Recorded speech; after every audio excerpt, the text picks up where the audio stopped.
Hello friends, welcome to editorial analysis by simplified civil services. आज November 19 Sunday को total 2 article discuss किए जाएंगे।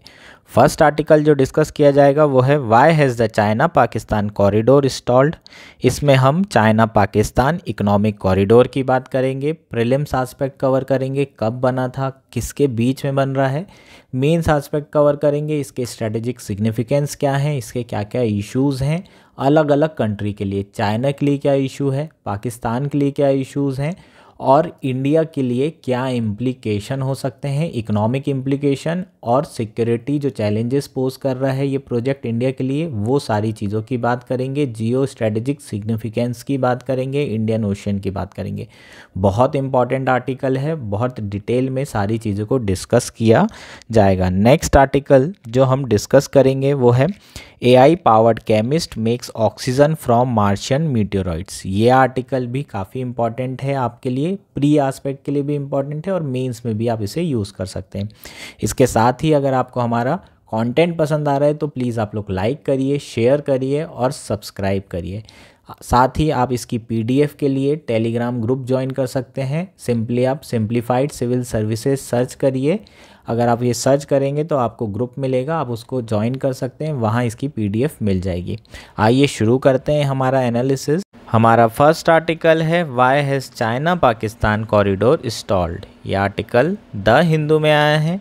GS2 international relation के perspective से बहुत इम्पॉर्टेंट है, मेंस के लिए काफ़ी इम्पॉर्टेंट है, प्री पर्सपेक्टिव से भी इम्पॉर्टेंट है। CPEC है क्या है इसके बारे में जानेंगे, कब शुरू हुआ था, ये सारे एस्पेक्ट प्रीलिम्स वाले होंगे, इसको कवर करेंगे। मेंस के पर्सपेक्टिव से डायरेक्टली हमें इस आर्टिकल से क्वेश्चन नहीं आएगा क्योंकि इसमें चाइना पाकिस्तान का जो कॉरिडोर है वो क्यों इंस्टॉल हो गया है, क्यों डिले हो रहा है, क्या इश्यूज़ हैं उसमें, उनके बारे में बात की गई है। हम इंडिया के रिस्पेक्ट में क्वेश्चन प्रिपेयर करेंगे। कैसा क्वेश्चन पूछा जा सकता है आपको पूछा जा सकता है China and Pakistan agreement CPEC poses security and economic challenges for India, examine. इस तरह का क्वेश्चन हम प्रिपेयर करेंगे और हम और भी चीज़ें प्रिपेयर कर सकते हैं, जैसे कि जो CPEC है उससे रिलेटेड क्या क्या इश्यूज़ हैं अलग अलग कंट्री के रिस्पेक्ट में। फॉर एग्जांपल पाकिस्तान के तो वो भी यहाँ दिया हुआ है, चाइना के रिस्पेक्ट में वो भी यहाँ दिया हुआ है और इंडिया के रिस्पेक्ट में भी कर सकते हैं, इंडिया को क्या क्या इश्यूज़ हैं CPEC से। इसके अलावा और भी स्ट्रैटेजिक सिग्निफिकेंस समझेंगे CPEC के बारे में। और चाइना के अगर हम जितने भी प्रोजेक्ट चल रहे हैं अंडर BRI या फिर मैरीटाइम सिल्क रोड इनिशिएटिव, जितने भी ये प्रोजेक्ट हैं सारे प्रोजेक्ट्स में सिमिलर इश्यूज़ आ रहे हैं और बहुत सारी कंट्री विड्रॉ कर रही हैं इन प्रोजेक्ट से। जहाँ तक मुझे लास्ट याद है इटली ने विड्रॉ कर लिया था बेल्ट रोड इनिशिएटिव से, जो कि यूरोपियन यूनियन की कंट्री है, G7 का हिस्सा है, ठीक। और इसके पहले मलेशिया का भी मुझे ध्यान आ रहा है कि मलेशिया जो कंट्री है उसने भी विड्रॉ किया था, काफ़ी सारे प्रोजेक्ट्स वहाँ पर विड्रॉ कर लिए गए थे अंडर BRI, ठीक। तो बहुत सारी कंट्री विड्रॉ कर रही है, सबके साथ सेम इश्यूज़ हो रहे हैं, तो एक कॉमन इश्यूज़ के बारे में बात कर लेंगे। अगर आपको कभी भी MRI या फिर BRI के बारे में आता है तो आप वो सारी चीज़ें लिख सकते हैं जो पाकिस्तान के साथ हो रहा है कॉमनली, ठीक। एग्जाम्पल भी आप दे सकते हैं।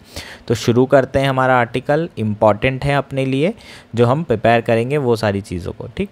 Seeking funds to the tune of 65 billion via infrastructure investment, Pakistan caretaker prime minister on October 20 completed a 5-day trip to Beijing, ठीक है। तो रिसेंटली जो केयर टेकर प्राइम मिनिस्टर हैं अनवरुल हक वो बीजिंग गए थे और उन्होंने $65 बिलियन का जो है इंफ्रास्ट्रक्चर इन्वेस्टमेंट करने के लिए फ़ंड को सीख किया, है ना, कहा कि हमें फ़ंड दीजिए, हम इंफ्रास्ट्रक्चर इन्वेस्टमेंट करेंगे।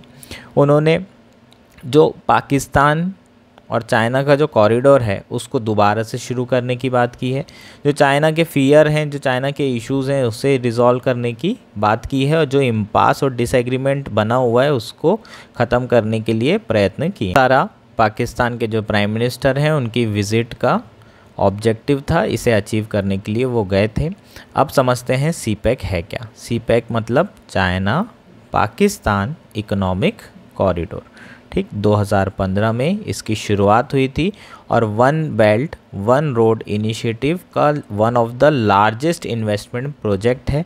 2015 में चाइनीज़ प्रेसिडेंट थे ची जिनपिंग 2 दिन की विजिट के लिए पाकिस्तान गए थे, वहाँ ये प्रोजेक्ट साइन हुआ था। लगभग 50 प्रोजेक्ट थे जो कि यहाँ पर इसमें फाइनलाइज हुए थे। $45 बिलियन का चाइना ने प्रॉमिस किया था कि वो इन्वेस्टमेंट करेगा अंडर द सीपैक प्रोजेक्ट, ठीक है, या फिर इकोनॉमिक कॉरिडोर। ठीक, उसके बाद चाइना ने एक फंड भी बनाया था, silk road fund, to invest in CPEC project plan till 2030। The main project was to establish a corridor connecting Pakistan Gwadar port in Balochistan to China Kashgar in south western Xinjiang region. The Silk Road Fund, which manages the investment, is being financed by the consortium of Chinese bank. तो basically क्या था, CPEC corridor में हम connect कर रहे थे किस किस जगह को, ग्वादर पोर्ट को जो कि अरेबियन सी में है, और चाइना का एक रीजन है जिसका नाम है काशगर जो कि जिनजियांग रीजन में एक जगह है। ठीक है, तो ये कनेक्ट किया जा रहा था। एक बार हम मैपिंग देखेंगे तो हमें क्लियरली समझ में आएगा सीपैक के क्या क्या है ना, क्या क्या पोटेंशियल बेनिफिट्स थे वो भी हम समझेंगे, है ना। स्ट्रैटेजिक बेनिफिट्स भी समझेंगे कि इसके जियोपॉलिटिकल मायने भी क्या हैं। तो सबसे पहले अपन देखते हैं कनेक्टिविटी। ये हमारा जो लाल वाला दिख रहा है ना, पाकिस्तान से लाइन जा रही है काशगर होते हुए, ये हमारा क्या है, सीपैक है। ठीक, और उसके अलावा आपको अगर देखें तो ये पर्शियन गल्फ से सारा तेल निकल के आता है अभी तक के, और ये जो line actual sea routes from Persian gulf and eastern Africa, ये जो लाइन दिख रही है यहाँ से अभी पूरा का पूरा ट्रेड होता है किसके बीच में, जो तेल वाला ट्रेड है चाइना के बीच में और पर्शियन गल्फ कंट्री के बीच में। अगर ये ग्वादर बन जाता है तो ये रूट एक तो शॉर्टेस्ट हो जाएगा, ठीक, और दूसरा क्या होगा, दूसरा यहाँ पर बहुत सारे चोक पॉइंट्स हैं, वो सारे चोक पॉइंट्स से ना जाते हुए भी एक अल्टरनेटिव रूट मिल जाएगा चाइना को अपने एनर्जी सिक्योरिटी इंश्योर करने का। ठीक, तो ये मैप है, होपफुली आपको ये मैप समझ में आ गया होगा। मैं और आपको डिटेल में इसे समझाता। बेसिकली जो ग्वादर है वो यहाँ पर है, छाबार यहाँ पर है, काशगर यहाँ है, और इंडिया का जो रीजन है पीओके, है ना, वहाँ से ये होके निकल रहा है, कश्मीर से होकर ये निकल रहा है, इसलिए इंडिया को सीपैक कॉरिडोर से बहुत ज़्यादा दिक्कत थी। ठीक, तो ग्वादर पोर्ट कहाँ है, अरेबियन सी में। अब क्या हो रहा है, जनरली जो सी लेन ऑफ कम्युनिकेशन है वो ये है, यहाँ से सारा जाता है, जितना भी ऑयल है, जितना भी ट्रेड है चाइना का, बहुत लंबा डिस्टेंस ट्रैवल करना पड़ रहा है। अगर ये बन जाता है तो ये ट्रैवलिंग डिस्टेंस बहुत कम हो जाएगा, इकोनॉमिक प्रॉफिट बढ़ेंगे चाइना के, पहला पॉइंट। दूसरा, स्ट्रैटेजिकली भी उसे बहुत बेनिफिट मिलेगा, उसे यहाँ से नहीं जाना पड़ेगा, वो डायरेक्टली यहाँ से पाकिस्तान होते हुए सारा का सारा ट्रेड कर सकता है। एनर्जी सिक्योरिटी जो है इंश्योर होगी। एनर्जी सिक्योरिटी मतलब सारा का सारा तेल, है ना, चाइना में भी तेल नहीं है तो वो इम्पोर्ट है पर डिपेंड करता है, और सारा का सारा तेल जो है इसी रूट से आता है, सी लेन ऑफ कम्युनिकेशन से। और यहाँ पर इंडिया जो है बेसिकली इंडिया के आसपास की जगह है, इंडियन ओशियन से आता है, इंडिया की बहुत ज़्यादा प्रेजेंस है, इंडिया चाहे तो इसे रोक भी सकता है, इसलिए जो है यह अल्टरनेटिव रूट बनाने की कोशिश कर रहा है चाइना। ठीक है, लेकिन वो बन नहीं पा रहा है, उसके रीज़न अभी समझेंगे।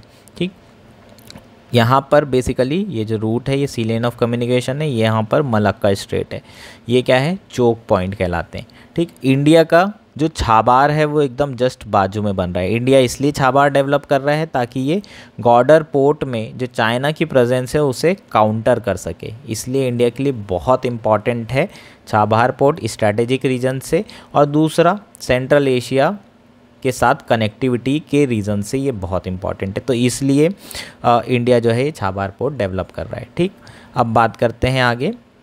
ये जो चोक पॉइंट है मलक्का स्ट्रेट, ठीक है, ये आपको पूछा जा सकता है। ठीक है, मलक्का स्ट्रेट बेसिकली किस किस को कनेक्ट करती है, अंडमान सी को। ठीक, यहाँ पर अंडमान सी है, ये वाला रीजन अंडमान सी है, और ये वाला रीजन क्या है, साउथ चाइना सी। तो साउथ चाइना सी और अंडमान सी को ये कनेक्ट करता है प्री पर्सपेक्टिव से, काफ़ी इंपॉर्टेंट है यूपीएससी 24 के लिए, कई साल से न्यूज़ में कभी भी आ सकता है, ठीक है। Runs between the Sumatra to the west, peninsula Malaysia and southern Thailand, ठीक। तो यहाँ पर थाईलैंड, मलेशिया और सिंगापुर रीजन भी है, और यहाँ पर ये वाला जो नीचे वाला पोर्शन है ये सुमात्रा है। सुमात्रा मतलब क्या होता है, इंडोनेशिया का आइलैंड है ये, ठीक। तो ये बेसिकली मलक्का स्ट्रेट हो गया। तो ये चोक पॉइंट पे, क्योंकि ये चोक पॉइंट पे जाता है, इंडिया यहाँ पर बाजू में ही है। इंडिया की प्रेजेंस कहाँ पर है, अंडमान निकोबार में, ठीक है। इंडिया का नेवल बेसिस है यहाँ पर। इंडिया की प्रेजेंस बाजू में, इंडिया चाहे तो इस पे अटैक कर सकता है, इस स्ट्रेट पे, इस चोक पॉइंट पे कब्जा कर सकता है, और सारे के सारा जो ट्रेड है एनर्जी वाला चाइना का, उसे रोका जा सकता है। अभी रिसेंटली ताइवान वाला जो इशू चल रहा है, चाइना ताइवान का, ठीक है, ये जो कन्फ्लिक्ट चल रहा है, उसमें यूएस को बहुत लोग जो है ना, यूएस के कई लोगों ने आर्टिकल लिखे हैं कि क्या यूएस जो है चोक पॉइंट पे अटैक करेगा। चोक पॉइंट्स मतलब मलक्का स्ट्रेट पे क्या करेगा, अटैक करेगा, यहाँ अपनी नेवल बेसिस या प्रेजेंस बढ़ाएगा, ताकि जो है चाइना की एनर्जी सिक्योरिटी जो वो इंश्योर करता है उसे रोका जाए। जितना भी ट्रेड है उसको सब कुछ रोका जाए। अगर वॉर जैसी सिचुएशन होगी तो चाइना बहुत वनरेबल हो सकता है अगर इस चोक पॉइंट को रोक लेते हैं। इसलिए सीपैक की बहुत इंपॉर्टेंस है, क्योंकि अगर ये रुक गया तो यहाँ से सीधे ट्रेड निकल के पाकिस्तान होते हुए कहाँ पहुँच सकता है, चाइना पहुंच सकता है। तो जितना भी सप्लाईज है, फूड सप्लाईज, एनर्जी सप्लाई, सारा का सारा यहाँ से आ जाएगा। तो चाइना की वनरेबिलिटी को कम करने के लिए, स्ट्रेटेजिक सिग्निफिकेंस के लिए ये बहुत ज़्यादा इंपॉर्टेंट प्रोजेक्ट है सीपैक, ठीक। अब बात करते हैं इश्यूज़ के बारे में, क्या क्या इश्यूज़ हैं सीपैक के साथ में। बाकी जनरल अगर मैं बोलूँ, बाकी जितने भी प्रोजेक्ट चल रहे हैं बीआरआई के, सारी कंट्री को यही सारे इशू हैं। पहला इशू है डेट ट्रैप फॉर पाकिस्तान, ठीक है। जो भी कंट्री के बारे में आएगा आप उसका नाम लिख देना। श्रीलंका के साथ हो ही चुका है। क्या करती है, चेक बुक डिप्लोमेसी का यूज़ करते हैं इन लोग, बहुत सस्ते में तो लोन नहीं देते, लेकिन लोन देते हैं और उसके बाद लोन ही देते हैं, ग्रांट नहीं देते हैं। वहाँ पर इन्वेस्ट करते हैं, वो लोन कंट्री चुका नहीं पाती, और फिर या फिर क्या करेंगे, अब लोन नहीं चुका पाएंगे तो फिर से लोन देंगे, ठीक है। फिर से बोलेंगे कि एक लोन नहीं चुका पाया, उस लोन को चुकाने के लिए एक और लोन देंगे, लोन पे लोन देते जाते हैं, और उसके बाद वो जो ज़मीन होगी उसको हथिया लेंगे, ठीक है। तो हथिया लेने से वहाँ पर अपनी नेवल बेसिस बना लेते हैं, ठीक है। इसके कारण इंडिया को बड़ी दिक्कत जाती है। पूरे इंडिया के आसपास जो है नेवल बेसिस बना के रखे हैं इन लोगों ने, जैसे श्रीलंका में भी इन्होंने ऐसे ही किया था।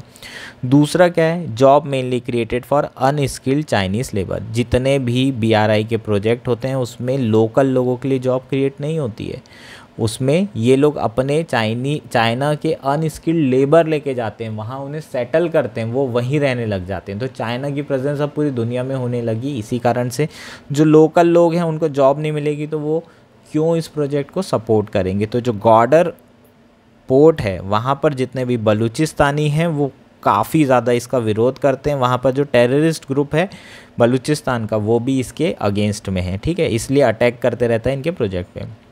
Disproportionate profit margin for China. Similarly आप एग्जांपल देख सकते हैं गॉर्डर पोर्ट का, जो आर्टिकल में दिया हुआ है। 91% जो प्रॉफिट होंगे गॉर्डर पोर्ट को डेवलप करने के बाद वो चाइना को मिलेंगे, और 9% प्रॉफिट होंगे वो पाकिस्तान को मिलेंगे। नेक्स्ट क्या है, एनवायरमेंटल इम्पैक्ट तो होंगे ही, क्योंकि जब भी प्रोजेक्ट बनेंगे इकोनॉमिक कॉरिडोर तो डिफॉरेस्टेशन एंड ऑल सारे इश्यूज आएंगे। नेक्स्ट है सोशल इशू, लैंड एक्विजिशन होगा तो लोगों का माइग्रेशन होगा, माइग्रेशन होगा तो डिस्प्लेसमेंट करना पड़ेगा, ठीक है। तो ये सारी इश्यूज आएगी, रिहेबिलिटेशन करना पड़ेगा। पाकिस्तान ये सब कर रहा है क्या, कुछ नहीं कर रहा है, ठीक। और जो लास्ट कंसर्न है सॉवरेनिटी कंसर्न, ठीक।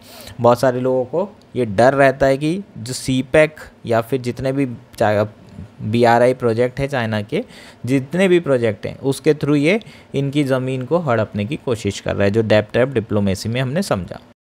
नेक्स्ट है हमारा, चाइना को क्या क्या इश्यूज़ हैं with respect to CPEC project. China के जो इशू हैं, सबसे बड़ा कंसर्न उनका क्या है, सिक्योरिटी कंसर्न है। पाकिस्तान में अगर हम बात करें तो टेररिज्म बहुत ज़्यादा है। स्टेट स्पॉन्सर टेररिज्म तो है ही, नॉर्मली भी टेररिज्म बहुत है। लोकल सेंटीमेंट भी सीपैक के अगेंस्ट में, तो लोकल लोग ही तो टेररिज्म फैला रहे हैं, तो उन्हें बड़ा डर है कि सीपैक को कंप्लीट होने से रोका जा सकता है इन टेरर ग्रुप के द्वारा, ठीक है। तो ये सबसे बड़ा इशू है। चाइना इसके लिए क्या कर रहा है, चाइना जो है अपीस करने की कोशिश कर रहा है वहाँ के टेरर ग्रुप को, ठीक है, कैसे कर रहा है ये समझते हैं। इंडिया जितने भी रिजोल्यूशन लेके आता है यूनाइटेड नेशन जनरल असेंबली में, ताकि जो पाकिस्तान के टेररिस्ट ग्रुप हैं उन्हें डेजिग्नेट किया जा सके, इंटरनेशनल टेररिस्ट ग्रुप बनाया जा सके, उन सारे रिजोल्यूशन पे चाइना क्या करता है, वीटो कर देता है। ठीक है, तो इस तरीके की राजनीति चल रही है, जियोपॉलिटिकल सिग्निफिकेंस है जो चाइना का मूव है उसके लिए। वही क्या चाहता है, CPEC जल्द से जल्द कंप्लीट हो और उसे कोई हानि ना पहुँचे, इन टेररिस्ट ग्रुप को वो अपीस कर रहा है। एक एग्जांपल भी दे सकता हूँ मैं आपको, मसूद अज़हर का। मसूद अज़हर को इंडिया ने जो है इंटरनेशनल टेररिस्ट घोषित करने के लिए रिजोल्यूशन लेके आया, सारी कंट्री सपोर्ट कर रही थी, लेकिन चाइना ने वीटो कर दिया। तो बेसिकली चाइना का जो वीटो था वो उसके CPEC प्रोजेक्ट के लिए था, उसकी कोई बहुत भारी दोस्ती नहीं है पाकिस्तान से, वो सिर्फ CPEC प्रोजेक्ट को क्या करना चाहता था, सेव करना चाहता था, इसलिए वहाँ के टेरर ग्रुप को बचाने की कोशिश कर रहा है। दूसरा जो इशू है पॉलिटिकल अपोजिशन, तो बेसिकली कोई भी ऐसी कंट्री जहाँ पर इनस्टेबिलिटी बहुत ज़्यादा हो, जहाँ टेररिज्म बहुत ज़्यादा हो, वहाँ पर इन्वेस्ट करना दिमाग का काम है क्या, बिल्कुल नहीं है। लेकिन उसके बाद भी चाइना इन्वेस्ट कर रहा है, तो जो CPI के अंदर ही अपोजिशन है इस प्रोजेक्ट को लेकर के। ठीक है, तो ये इशू चाइना के लिए। नेक्स्ट है इंडिया के लिए क्या क्या इश्यूज़ हैं। इंडिया के लिए बहुत सारे इश्यूज़ हैं। सबसे बड़ा इशू है सॉवरेनिटी का, इट पासेस थ्रू POK। मैंने आपको बताया था यहाँ पर ऊपर में। ठीक है, ये कहाँ से होते हुए गुजर रहा है, POK से होते हुए गुजरता है। ठीक है, POK मतलब क्या होता है, पाकिस्तान ऑक्यूपाइड कश्मीर। ठीक, तो सॉवरेनिटी का बहुत बड़ा इशू है। इंडिया जो है कई बार रेस कर चुका है अपने कंसर्न कि हमारी सॉवरेनिटी के खिलाफ है और CPEC को जो है रोकना चाहिए। 370 के बाद इंडिया ने अपना जो मैप रिलीज़ किया था उसमें पूरा जो कश्मीर है उसको कंप्लीट दिखाया था। उसके बाद चाइना ने भी जो है कंसर्न रेज़ किए थे कि हमारा CPEC प्रोजेक्ट रुक ना जाए, और उसके बाद फिर वो गलवान हुआ और ये सारी चीज़ें हुई। नेक्स्ट है Chinese control over trade via sea. ठीक, बॉर्डर के आने से क्या हो रहा है ये समझते हैं। चाइना का जो कंट्रोल है ट्रेड में वाया सी वो बहुत ज़्यादा बढ़ जाएगा। मैंने आपको पहले ही बताया था, ये सी लेन है और यहाँ से एक अल्टरनेटिव रूट बनाया जा रहा है। तो बेसिकली जो अल्टरनेटिव रूट बनाएंगे तो यहाँ पर जो भी वनरेबिलिटीज़ थी वो ख़त्म हो जाएगी। पाकिस्तान हमेशा चाइना का साथ देने वाला है, इंडिया का कभी देगा नहीं। तो बेसिकली इनका जो चाइना का डोमिनेंस है वाया सी रूट ट्रेड में वो बहुत ज़्यादा बढ़ जाएगा। इंडियन ओशन में इनकी प्रेजेंस भी बहुत ज़्यादा बढ़ रही है। इसको क्या बोलते हैं, Chinese string of pearls. India के आसपास अगर देखोगे तो बहुत सारी जगह पे इन लोगों ने अपने नेवल बेसेस बना के रखे हैं। जैसे कि आपको पता होना चाहिए चिटगोंग पोर्ट कहाँ पर है, बांग्लादेश, यहाँ पर भी चाइना की प्रेजेंस है। हम्बनटोटा कहाँ है, श्रीलंका में, यहाँ प्रेजेंस है। पोर्ट सूडान कहाँ है, सूडान में, यहाँ पर है। मालदीव्स में है, सोमालिया में है, दिजोबोती में है।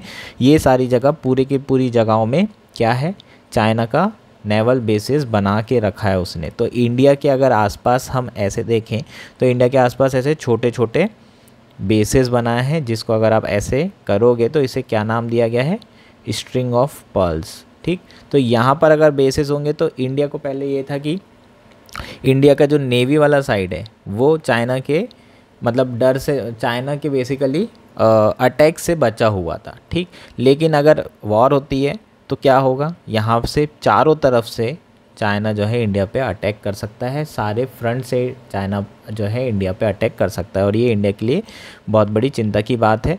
चाइना का जो डोमिनेशन है इंडियन ओशन में वो भी बहुत बढ़ रहा है, प्रेजेंस भी बहुत ज़्यादा बढ़ रही है। इसलिए इंडियन ओशन जो है अभी न्यू ऐसी जगह हो गई है जहाँ पर सारी पॉलिटिक्स खेली जा रही है। यूएस के लिए ये इतना ज़्यादा इंपॉर्टेंट इसलिए हो गया है क्योंकि यहाँ चाइना की असर्टिवनेस बहुत ज़्यादा बढ़ गई है। ठीक है, तो ये सब इंडिया के लिए बड़ी चिंता की बात है। ठीक, तो ये इंडिया के लिए इश्यूज़ हो जाएंगे। होपफुली ये आपको सारी चीज़ें समझ में आ गई होगी। हमारा नेक्स्ट और आज का लास्ट आर्टिकल है AI powered chemist makes oxygen from Martian meteoroids. यह आर्टिकल द हिंदू में आया है। GS3 के पर्सपेक्टिव से, साइंस एंड टेक्नोलॉजी के पर्सपेक्टिव से इम्पॉर्टेंट है। इंफॉर्मेशन बेस्ड आर्टिकल है, इसलिए प्रीलिम्स में भी आपको पूछा जा सकता है। काफ़ी ज़्यादा इम्पॉर्टेंट है। आर्टिफिशियल इंटेलिजेंस की एप्लीकेशन के बारे में भी आप बात करेंगे, तब आप जो है स्पेस डायमेंशन के बारे में लिख सकते हैं और ये एग्जाम्पल भी दे सकते हैं। शुरू करते हैं। हमारा आर्टिकल क्या है, oxygen producing material made from meteorites found on the Mars have been produce using a robotic artificial intelligence chemist.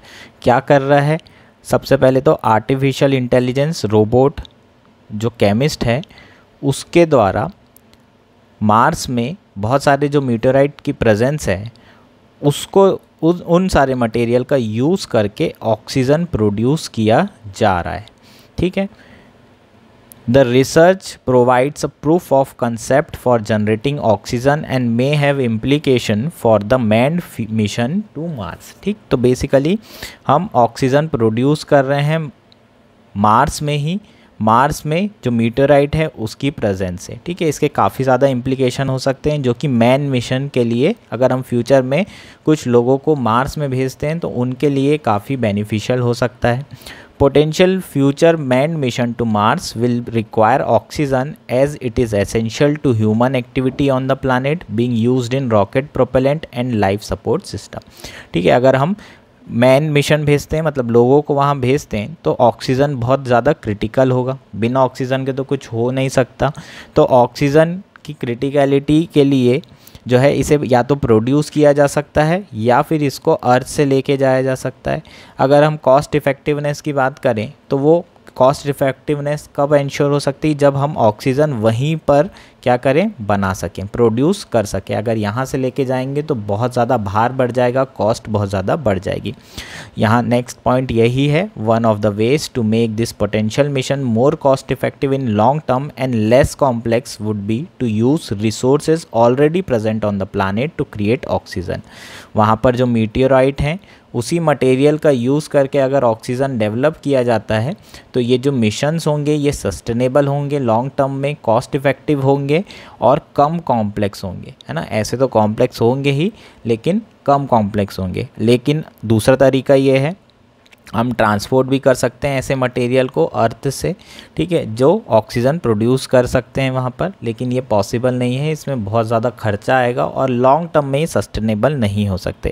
Recent evidence of water on Mars and analysis of elemental composition of meteorites found on planet could provide an opportunity to make the catalyst using Martian resources. जो recent research हुई है वो basically ये सारी चीज़ें क्या कर रहा है, इंश्योर कर रहा है कि वहाँ पर जो है मटेरियल्स हैं उससे हम ऑक्सीजन प्रोड्यूस कर पाएँ।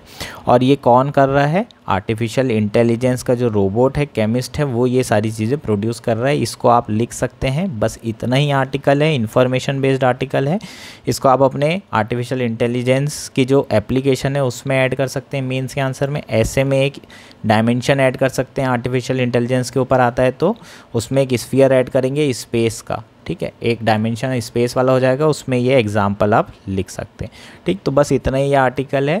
Thank you, enjoy your day. और प्लीज़ अगर आपको हमारा पसंद आ रहा है तो प्लीज़ सब्सक्राइब करिए।